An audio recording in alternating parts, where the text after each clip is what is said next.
ದಿನಾಂಕ 25/11/2025ರಂದು ಕರ್ನಾಟಕ ಘನ ಸರ್ಕಾರದ ಮಾನ್ಯ ಇಂಧನ ಸಚಿವರಾದ ಸನ್ಮಾನ್ಯ ಶ್ರೀ ಕೆ.ಜೆ. ಜಾರ್ಜ್ ರವರು ವಿಜಯನಗರ ವಿಧಾನಸಭಾ ಕ್ಷೇತ್ರ ವ್ಯಾಪ್ತಿಯ ಬೈಲು-ವದ್ದಿಗೇರಿ ಗ್ರಾಮದ 110/11 ಕೆವಿ ವಿದ್ಯುತ್ ಉಪಕೇಂದ್ರ ಲೋಕಾರ್ಪಣೆ ಹಾಗೂ ಕೂಡ್ಲಿಗಿ ವಿಧಾನಸಭಾ ಕ್ಷೇತ್ರದ ನರಸಿಂಹಗಿರಿ ಗ್ರಾಮದ 66/11 ಉಪಕೇಂದ್ರ ಶಂಕುಸ್ಥಾಪನೆ ಸಮಾರಂಭದಲ್ಲಿ ಕೂಡ್ಲಿಗಿ ವಿಧಾನಸಭಾ ಕ್ಷೇತ್ರದ ಜನಪ್ರಿಯ ಶಾಸಕರಾದ ಡಾಕ್ಟರ್ ಶ್ರೀನಿವಾಸ್ ಎನ್.ಟಿ ಅವರು ಹೊಸಪೇಟೆಯಲ್ಲಿ ನಡೆದ ಕಾರ್ಯಕ್ರಮದಲ್ಲಿ ಭಾಗವಹಿಸಿ ಮಾತನಾಡಿದರು.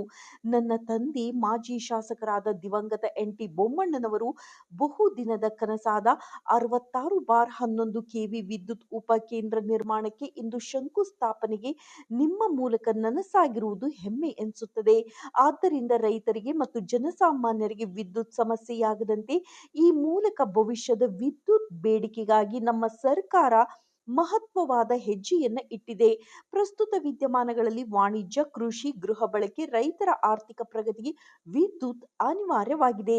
ಗುಣಮಟ್ಟ ವಿದ್ಯುತ್ ಪೂರೈಕೆ ಜೊತೆಗೆ ಉತ್ಪಾದನೆಯನ್ನ ಹೆಚ್ಚಿಸಬೇಕು. ಅದೇ ರೀತಿ ಕೂಡ್ಲಿಗಿ ವಿಧಾನಸಭಾ ಕ್ಷೇತ್ರದ ಎಲ್ಲ ಅಭಿವೃದ್ಧಿ ಕಾರ್ಯಗಳಿಗೆ ತಮ್ಮ ಸಹಕಾರ ನೀಡಿ ನಮ್ಮೆಲ್ಲರಿಗೂ ಮಾದರಿಯಾಗಬೇಕೆಂದು ಮನವಿ ಮಾಡಿದರು.